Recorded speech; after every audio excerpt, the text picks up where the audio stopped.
Assalamualaikum warahmatullahi wabarakatuh. Perkenalkan, saya Kilmah Azad Nabilah dari Fakultas Humaniora jurusan Bahasa dan Sastra Arab. Kali ini saya akan mengerjakan tugas PBAK saya untuk meresum semua 2 hari materi dari PBAK yang diadakan Universitas Islam Negeri Maulana Malik Ibrahim ini. Yang pertama yakni dari Ibu Profesor Dr. Umi, yakni Wakil Rektor 1 UIN Maulana Malik Ibrahim Malang. Di sini beliau menyampaikan bahwasannya UIN Maulana Malik Ibrahim terdiri dari 7 fakultas, yakni Fakultas Psikologi, Humaniora, Tarbiyah, Ekonomi, Saintek, Syariah, dan Ilmu Kesehatan atau Kedokteran. Kini, UIN Maliki sedang berada di tahap pengakuan internasional dan reputasi internasional. Oleh karena itu, UIN Maliki sedang memperbanyak event internasional, mahasiswa abroad, program studi internasional, dan lain-lain. Upaya internasionalisasi dilakukan dengan mendorong para dosen dan mahasiswa untuk membuat jurnal internasional. Mahasiswa diwajibkan untuk research dan mempublish jurnal nasional ataupun internasional sebagai tugas akhir untuk menaikkan predikat kampus UIN Maulana Malik Ibrahim ini. UIN Malang memadukan pengetahuan, yakni pengetahuan umum dan agama, untuk membentuk karakter melalui Ma'had Al-Jami'ah selama 1 tahun. UIN Maliki juga memiliki beberapa fasilitas yang menaungi mahasiswa seperti lembaga kebahasaan di mana ada bahasa asing, bahasa Inggris, bahasa Arab, dan bahasa Mandarin. Ada juga rumah moderasi agama yang membentuk pemuda moderat cinta bangsa dan peduli Indonesia yang tangguh. Dan juga ada perpustakaan yang menyediakan jurnal-jurnal dan karya ilmiah. Perkuliahan berlangsung selama 8 semester dengan minimal 150 sampai 250 SKS dengan penelitian sebagai pengabdian masyarakat dengan mata kuliah profesi, dengan KKN, dengan yudisium hingga akhirnya dapat melaksanakan wisuda. Mata kuliah di UIN Maliki ini dijadikan sebagai pengembangan kepribadian yang merupakan ciri khas UIN Maulana Malik Ibrahim. Mata perkuliahan terdiri dari mata kuliah dasar, agama, bahasa, dan filsafat, dengan mata kuliah fakultas yang membedakan antar fakultas dan matkul program studi yang membedakan antar prodi. Untuk tahun 2021 ini, pembelajaran dilakukan secara daring melalui platform Gmeet, Zoom, e-learning, dan lain-lain. Kemudian, untuk sistem siakat, mahasiswa baru pada yang semester 1, yakni mahasiswa baru, akan dipaketkan oleh pihak kampus, sedangkan semester 2 dan sampai seterusnya diambil secara mandiri dengan berkonsultasi dengan DPA, yakni dosen penasihat akademik. Perkuliahan di UIN Malang ini akan dimulai pada tanggal 6 September sampai Desember 2021 nanti. Lalu setelah UAS, nanti mahasiswa akan mendapatkan KS, yakni kartu hasil studi, di mana di sana akan tertera IPK. Dan di IPK ini akan berpengaruh terhadap SKS. Semakin kecil IPK, maka semakin sedikit. Semakin besar, maka akan semakin banyak SKS alias bisa cepat lulus. Mahasiswa UIN diharapkan bisa aktif dan dapat menjadi manusia yang bermanfaat. Materi selanjutnya disampaikan oleh Bapak Dr. Haji Ahmad Fathah Yasin, MAG. Beliau menyampaikan bahwasanya kita, yakni mahasiswa baru, adalah the best human material. Mahasiswa baru harus bisa mengupayakan diri baik secara mental dan spiritual dalam mengikuti perkuliahan di UIN Maulana Malik Ibrahim ini. Orang yang memiliki mental spiritual memiliki 3 indikator. Yang pertama, berpikir ilmiah. Mahasiswa baru harus melandasi pikiran dengan pengetahuan umum dan serta agama. Yang kedua, berperilaku islami dengan cara tampil dengan sopan dan dengan style khas UIN Maulana Malik Ibrahim, yakni tidak berambut gondrong, serta berbicara yang sopan, dan baju yang menurut kriteria keagamaan yang baik. Yang ketiga, menjadi mahasiswa yang kreatif dan terampil dalam bermasyarakat. Di sini nanti akan ada UKM. UKM adalah wadah untuk memenuhi bakat mahasiswa. Jika akan lulus, mahasiswa akan dituntut untuk mengumpulkan SKKM, yakni Satuan Kredit Kegiatan Mahasiswa, yang akan dituangkan di SKPII, Surat Keterangan Pendamping Ijazah. Hal ini didapat dari kegiatan non-akademik dengan skor minimal 250 poin. Oleh sebab itu, beliau berpesan, janganlah menjadi mahasiswa yang sekedar kuliah lalu pulang. Namun, jadilah mahasiswa yang juga aktif dalam berorganisasi dan berinterpretasi untuk universitas ini.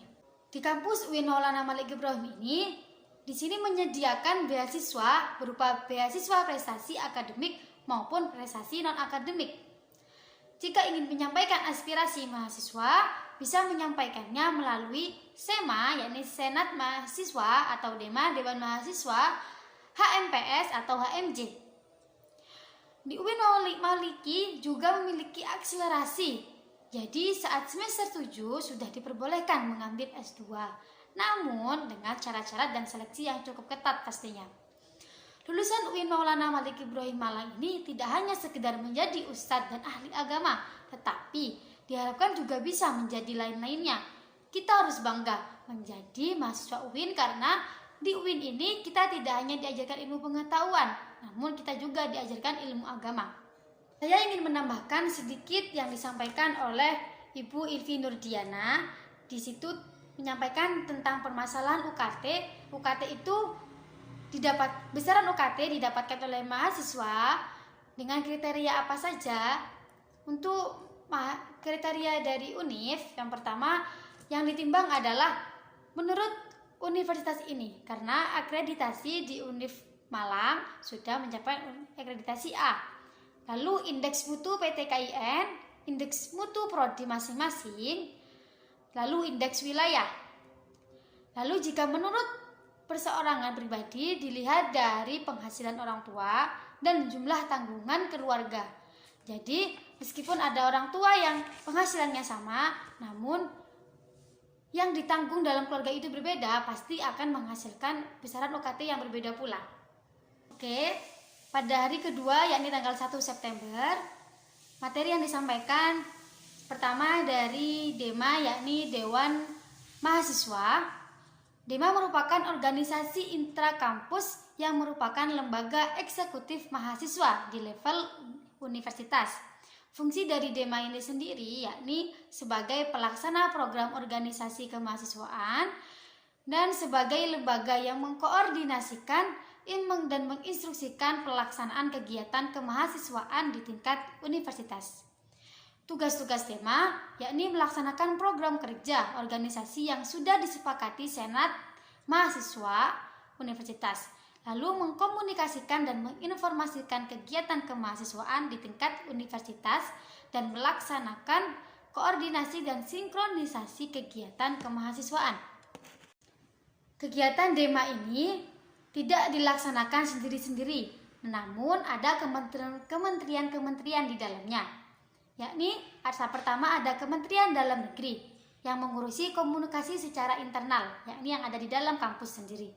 Yang kedua ada Kementerian Luar Negeri yang mengurusi komunikasi eksternal dengan lembaga-lembaga di luar UINMA. Yang ketiga ada Kementerian Sosial yang mengurus kajian-kajian isu-isu sosial, hukum, dan juga politik. Yang keempat ada Kementerian Agama di sini untuk menyongsong visi dari kampus kita, yakni Kampus Ulul Albab.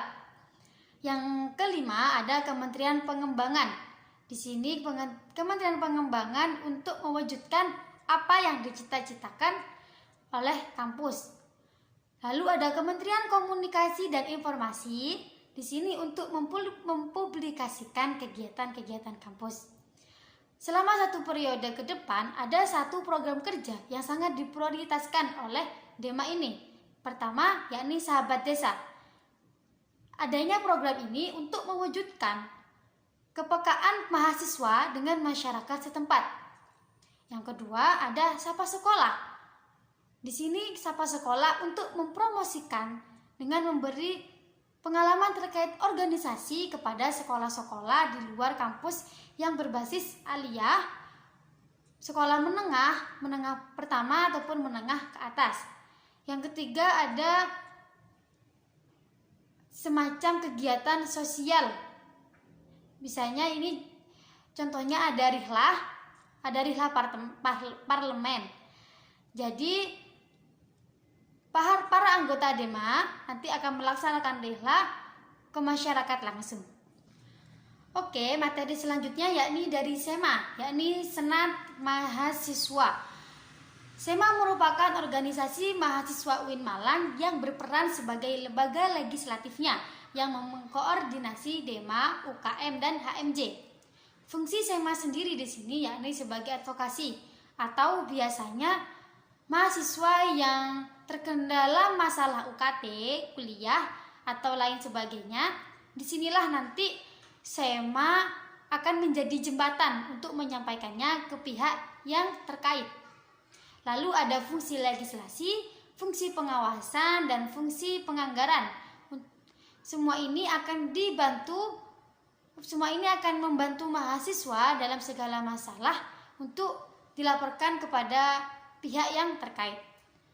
Tugas-tugas SEMA antara lain mengawasi dan mengontrol DEMA universitas, memberikan persetujuan setiap kegiatan yang dilaksanakan oleh DEMA, memberikan pengesahan setiap laporan pertanggungjawaban setelah selesai agenda tersebut.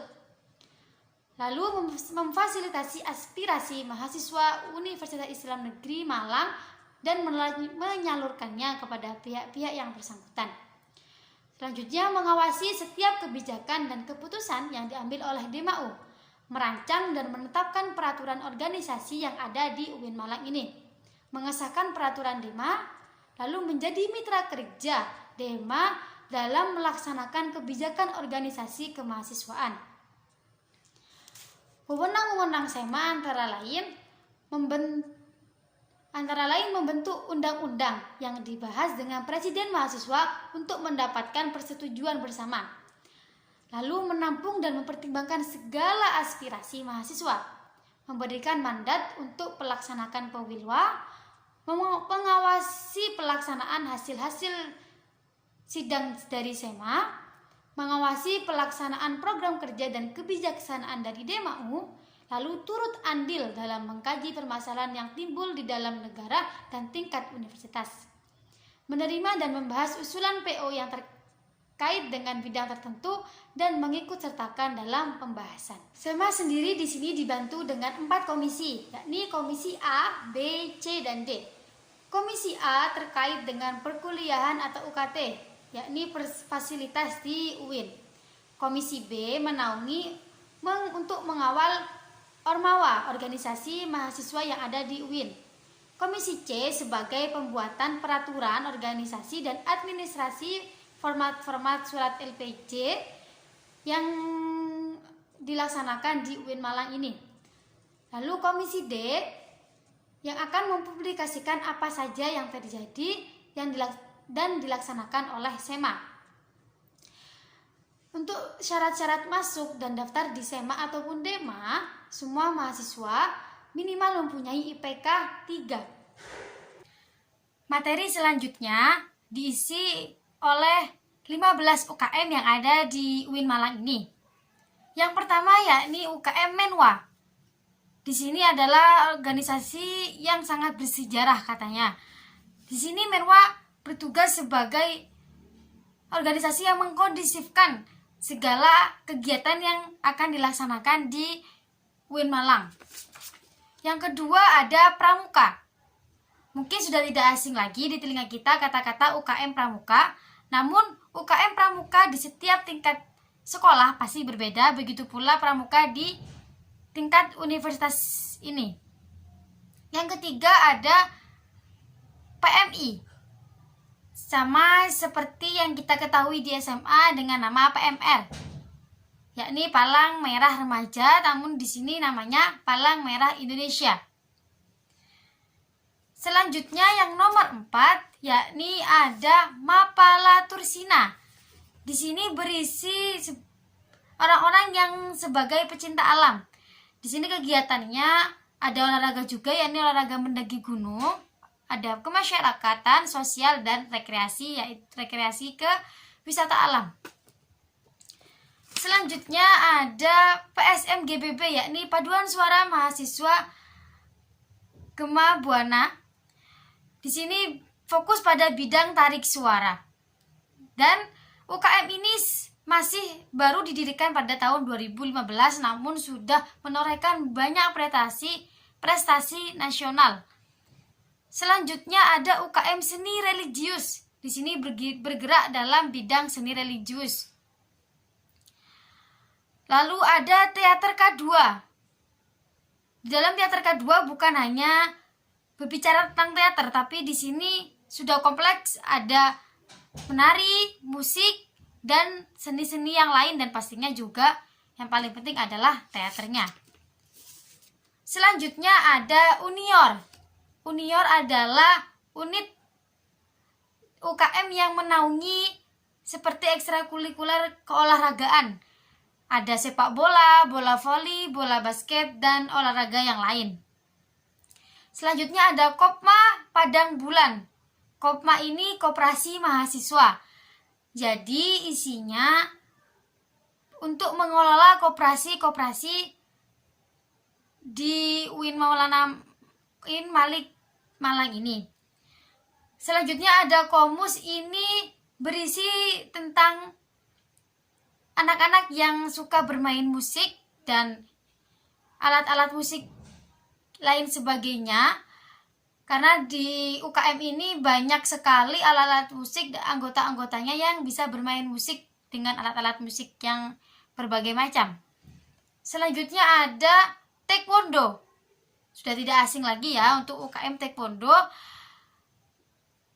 Awalnya Taekwondo di UIN Malang ini hanya sebuah cabang dari Taekwondo Universitas Brawijaya. Namun sekarang sudah menjadi Taekwondo berdiri sendiri, bukan cabang dari UB lagi. Selanjutnya ada UKM Jepret Klub Fotografi. Ya, di samping namanya juga fotografi, namun di dalam UKM ini juga diajarkan bagaimana membuat videografi. Lalu ada UKM Simfoni FM. Dari namanya kita sudah tidak asing. Ya, di sini UKM-nya kita seperti mengisi radio-radio yang dari UIN. Lalu ada LKP2M yang berisi kajian, penelitian, dan keorganisasian. Lalu yang terakhir ada UAPM Inovasi yang berisikan jurnalistik. Namun juga ada desain grafis, karikatur terkait produksi media. Ya, begitulah 15 UKM yang telah dijelaskan oleh kakak-kakak tadi. Dilanjutkan oleh Isoma, dan setelah Isoma dilanjutkan oleh materi yang disampaikan oleh Bapak Hasanuddin Wahid MHum, yang beliau merupakan Sekretaris Jenderal PKB yang menjabat dari 2019 sampai 2024, yang juga merupakan anggota dari DPR RI. Dalam kesempatan tadi beliau menyampaikan bahwasanya beliau diberi pelajaran berdebat dan berorganisasi di Universitas Islam Negeri Maulana Malik Ibrahim ini, karena kebetulan beliau adalah alumni UIN Malang ini. Lalu beliau menyampaikan bahwasannya kunci yang mengendalikan pandemi ini ada dua. Yang pertama, vaksinasi yang dipercepat, yakni herd immunity, minimal 70% dari penduduk bangsa, di mana jika jumlah 70% itu adalah 230 juta jiwa. Tetapi di Indonesia sampai saat ini terhitung masih baru 100 juta jiwa yang telah divaksinasi. Yang kedua, yakni kunci disiplin berprokes, melakukan protokol kesehatan. Kunci dari vaksinasi ini agar tatap muka, perkuliahan, dan unit sekolah lain bisa segera melaksanakan tatap muka. Karena target dari Indonesia sendiri tadi sudah dijelaskan, minimal 70% dari masyarakat Indonesia telah melaksanakan vaksinasi. Namun, rata-rata kesadaran masyarakat di desa itu masih sangat rendah. Entah apa, tapi beliau mengatakan mungkin karena sekarang KKN mahasiswa sudah jarang dilaksanakan di masyarakat semenjak ada pandemi ini. Jadi mungkin tidak ada penggerak dari masyarakat desa yang biasanya ada mahasiswa KKN yang turun langsung ke masyarakat untuk menyampaikan dan memberi pemahaman tentang dunia luar kepada masyarakat desa. Sebenarnya, dan beliau juga menuturkan efek-efek dari pandemi ini apa saja. Pertama, ada efek kesehatan masyarakat dan bangsa. Yang kedua, ancaman dan turunnya esensi ekonomi bangsa ini. Tapi beliau menyampaikan, alhamdulillah Indonesia pada hari ini ekonominya sudah mengalami tingkat positif, sudah tidak negatif lagi karena adanya peningkatan 3-5% ekonominya sudah tumbuh. Beliau juga memaparkan bahwasannya dalam ekonomi ini kuncinya hanya dua. Pertama, jika angka positif COVID di Indonesia semakin naik, maka ekonomi Indonesia akan turun. Namun sebaliknya, jika tingkat positif COVID Indonesia turun, maka ekonomi di Indonesia akan segera naik. Alhamdulillahirabbil alamin. Sepertinya tadi sudah cukup yang saya sampaikan resuman dari PBAK Universitas 2 hari yang dilakukan dan dilaksanakan tanggal 31 Agustus dan 1 September 2021. Rupanya sekian yang dapat saya sampaikan untuk menjalankan tugas PBAK saya meresum kegiatan PBAK selama 2 hari ini. Kurang lebihnya saya mohon maaf. Assalamualaikum warahmatullahi wabarakatuh.